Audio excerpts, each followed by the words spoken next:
Welcome to Pod Studio, level up your fluency from trending topics. Today we are going to talk about ChatGPT for writers, 5 creative uses. Welcome to the Deep Dive, where we dig into the key insights from interesting sources. Glad to be diving in. So today we're tackling something that, let's be honest, makes a lot of people a bit uneasy. Especially creative types. Oh yeah. AI and writing. Put those together and, well? Right. You immediately think about, I don't know, being replaced. Or your work losing its originality. There's this kind of creative dread almost. It's totally understandable. And look, the disruption is real. The article we're looking at today, 5 creative uses of ChatGPT for writers from L Ventures, it makes a point that since around 2024, the content writing world really has seen a big shift. How so? Well, some clients actually started moving from freelance writers towards using AI. It's here, you know. And the AI itself, the quality, it's gotten much, much better. We can't really pretend it's not happening. Okay, so reality check acknowledged. But what if there's another angle? What if this technology isn't purely a threat? Could it actually be, like, a helpful sidekick, a virtual writing buddy? That's exactly the angle this piece takes. So our mission today is to sort of cut through that initial fear, maybe, and show you some practical, even imaginative ways you could use ChatGPT. Not to write for you, definitely not that. No, that's crucial. But to maybe boost your own voice, spark ideas, help you get over those humps we all hit. Exactly. Think of this as your quick guide to getting up to speed on this, well, disruptive tech. We're pulling from this L Ventures article, originally from May 2023, but updated quite a bit in Feb 2025, and hopefully giving you some surprising facts and real takeaways you can actually use. Okay, so the foundation first, the big rule from the article. Yeah, the absolute core principle is do not get ChatGPT to do the actual writing itself for you.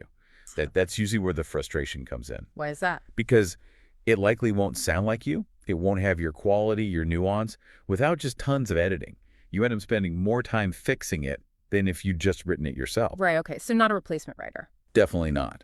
Think of it instead as, that virtual writing buddy. Ooh. Or a powerful assistant, someone tireless you can bounce ideas off who can help you when you're blocked, or maybe just check if your outline makes sense. Okay, I like that framing. A buddy, an assistant. So where does this buddy first come in handy? What's use number 1? Well, where do most writing journeys stall? Right at the beginning. The blank page, staring at nothing. Bingo. That feeling of having zero ideas, or maybe you look at prompt lists online and they're just, they don't spark anything. Yeah, been there. So ChatGPT can help with that. Yes. And the cool thing is getting bespoke prompts, moving beyond those generic lists to something tailored just for you. It turns that paralysis into, like, directed brainstorming. Okay, how does that work? Give me an example. The article, author loves using 3 nouns prompts for short stories. So they asked ChatGPT something like, I want 10 writing prompts for short story writers. Each prompt should just be 3 nouns, 2 common, 1 uncommon. Okay, intriguing. What did it come up with? Stuff like couch, magnifying glass, aurora. Whoa, okay. Or violin, storm, labyrinth. Another one, coffee shop, tangerine, echo. And attic, envelope, tornado. Wow, they're really evocative, aren't they? They immediately make you wonder what the story is. Exactly. They create these unexpected connections, and that's often where creativity really gets going. And you're not limited to nouns. Oh. The piece mentions you could ask for, say, 10 one-sentence story starters that could work for multiple genres, or 10 opening lines of dialogue that create intrigue, or even like 10 story situations, each with 2 characters and a conflict. Huh. So you can get really specific with the kind of prompt you need. Totally tailored. So for you listening, next time you're stuck, think about that. Instead of a generic list, ask for exactly what might spark your project. Okay, that's genuinely useful for getting started. But what about, when you're already in the story and you hit a wall, like the plot's not working or a character feels flat? Ah, yes. The dreaded middle muddle. That's the second creative use. Getting help solving specific writing problems. It's like having someone to talk it through with. Kind of, like a dedicated sounding board, yeah. Someone or something that can help you untangle narrative knots or figure out how to deal with tricky feedback, maybe offering angles you hadn't considered because you're just too close to it. Makes sense. So how would that work in practice? The article uses a romance novel example. Let's say you feel your plot is just too simple. It needs more layers. Okay. You could prompt ChatGPT, my romance novel feels too simple and needs more depth. Can you give me some ideas to complicate the plot? And it gives you ideas. Yep. It apparently gave 10 pretty solid suggestions. Things like Introduce a compelling external conflict, maybe career stuff, family getting in the way, social pressures. Right, classic obstacles. Or weave in a love triangle, maybe someone from the past reappears. Or give the characters opposing goals. That always creates tension. Sure does. Also things like add a secret or a betrayal, introduce a wrong first impression, put in a high-stakes decision or a shared challenge or crisis they have to face together. That's quite a list. Yeah, even things like playing with timing or distance, adding emotional baggage. Lots of angles. And I guess the key is these are starting points. Exactly. The article notes that because the prompt was quite general, my romance novel, the ideas were a bit generic. But if you give it more detail about your actual work in progress, your characters, your specific plot points, the suggestions it gives back can become much more tailored and useful. Gotcha. So think about your own writing snags. Those plot holes or character issues you keep circling back to, this could be a way to maybe shake loose a new solution. Definitely worth trying. And this idea, structure, and getting help with problems leads nicely into the third use. Which is? Using ChatGPT for outlining, particularly for nonfiction, maybe blog posts or articles. Outlining. The thing we know we should do. But maybe sometimes skip. Yeah. Yeah. But outlines are so important for clarity, making sure you cover everything logically. So how does AI help here? Is it writing the outline for you? It can generate an outline, yes. But the real value might be using it as like a check, a second pair of eyes on an outline you've already drafted, or getting a structure suggestion to make sure you're being thorough, especially maybe for SEO content where hitting certain points is key. Okay, efficiency and thoroughness. Got it. Example. Yeah. The prompt used was, I'm writing a blog post about finding the courage to put your writing out there. Could you suggest a title and write an outline? The post will be about 1,200 words. It suggested a title, Braving the Blank Page, Finding the Courage to Share Your Writing with the World. It's pretty decent. Yeah, not bad. And the outline. Quite detailed. It broke it down into an introduction, then 4 main sections, things like understanding the fear, why your writing matters, small steps to start sharing, handling feedback, and then a conclusion. Did you give more detail within those sections? Oh, yeah. Each section had a suggested word count and specific bullet points.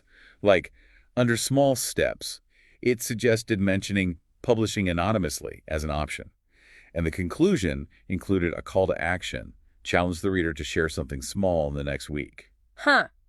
Those are actually really practical, concrete suggestions, things you might forget if you were just rushing. Exactly. So for you, if you're putting together a report or an article or even planning a presentation, imagine having that kind of check, making sure your structure is solid, you haven't missed key points. It could save a lot of time and just give you peace of mind. That makes a lot of sense. Structure, clarity. Yeah. Okay. Use number 4. This one's interesting.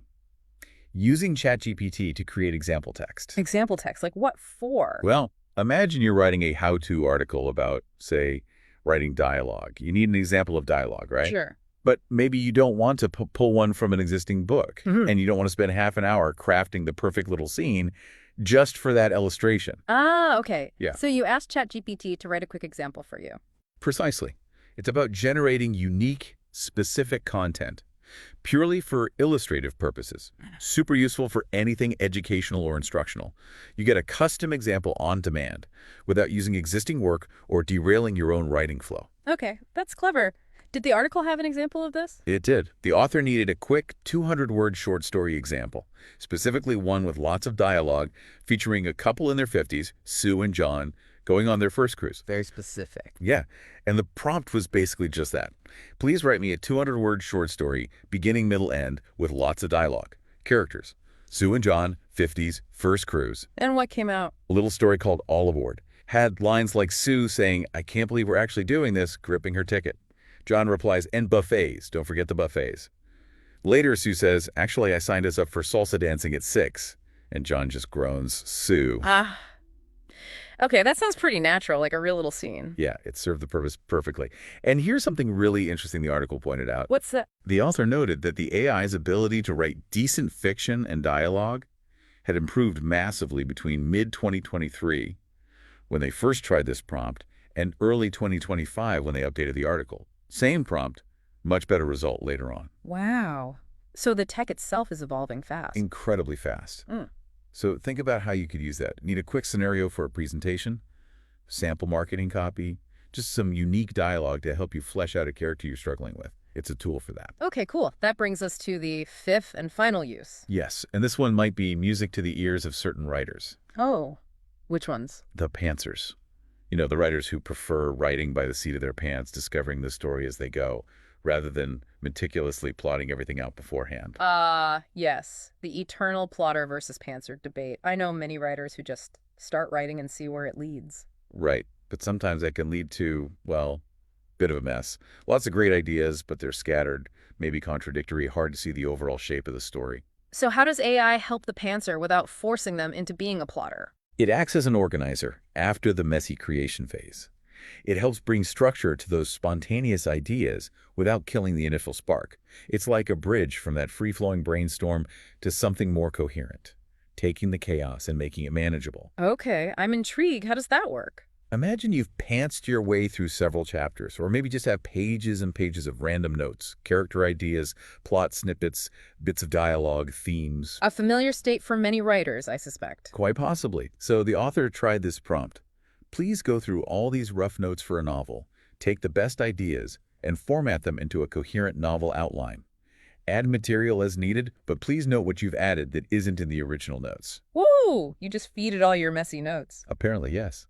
And the result was that ChatGPT took all those disparate ideas and actually organized them into a standard 3-act structure outline. No way. Yes, with bullet points for each act. And, importantly, it flagged the parts it had added suggestions to fill gaps or connect ideas, distinguishing them from the writer's original material. That's amazing. So you get your own ideas organized, plus some suggestions, but you know which is which. Exactly. It gives you a potential path forward, a structure to work with, using your raw material. Imagine having your scattered thoughts suddenly presented back to you in a clear story arc. It could save so much time and frustration just trying to figure out what you actually have. That sounds incredibly useful, especially for novelists, maybe. It lets you keep that discovery writing style, but then gives you a tool to make sense of it all afterwards. Precisely. A plotter's tool for the pantser, almost. Okay, so those are the 5 uses. Prompts, problem solving, outlining help, example generation, and organizing messy notes. We've covered a lot of ground. What's the big takeaway here? The core message from this deep dive? I think it really boils down to this. AI is a tool, and like any tool, its usefulness depends entirely on how you wield it. The quality of what you get out is directly tied to the quality of what you put in. The old garbage in, garbage out principle. Kind of, but maybe more like generic in, generic out, and specific in, helpful out. If you give it vague instructions, expect vague results. But if you learn to craft detailed, thoughtful prompts, that's where the magic happens. It forces you to be clearer in your own thinking first. Exactly. You have to articulate what you need, which is a useful exercise in itself. It really reinforces that idea of being an assistant or a buddy. It's there to help you brainstorm, organize, push past blocks. But it's not going to replicate your voice. Never. Your unique perspective, your creativity, your genius, that's all still you. That's the human element it can't replace. Did the article mention any other user experiences, like in comments? Yeah, briefly, it mentions someone called Emma finding Bing AI useful because it actually provides links and cite sources, which ChatGPT doesn't always do reliably. Another person, Sherry, echoed the usefulness for outlines and ideas, and even mentioned using it for SEO, help getting assistance crafting content that search engines like, which helps readers find it. So different people finding different specific benefits, but all reinforcing that it's a tool to be used strategically. Right. It all points to the same conclusion. AI is here, it's evolving, and despite the initial concerns, if you understand what it can and can't do, you can find ways to make it work for you. It's about becoming an informed user, not just a passive observer or a fearful opponent. Turning a potential threat into an actual ally in your creative process. Well put. Okay. So just to recap, we've seen ChatGPT not as the scary replacement, but as a really versatile virtual assistant. It can spark ideas with custom prompts, help untangle plot knots, structure your thinking for outlines, generate quick examples on demand, and even bring order to chaotic novel notes. It's basically another tool in the writer's toolkit, offering new ways to be productive and maybe even dig deeper creatively without losing what makes your writing yours. So the challenge for you listening, what's one small way you could experiment with this virtual buddy idea this week? Maybe just ask it for some weird writing prompts like those noun ones. Or feed it a problem you're stuck on in a current project. Or ask it for an outline structure for that blog post you've been meaning to write. Just try one focused, thoughtful prompt, and see what happens. See how it might open up a new possibility in your own work. And maybe a final thought to leave you with. In this world absolutely swimming in information, where creative blocks are just part of the deal, how might tools like this, if we use them smartly, not just make us more productive, but actually more creatively liberated? How can they help clear the clutter so our own unique human genius has more space to shine?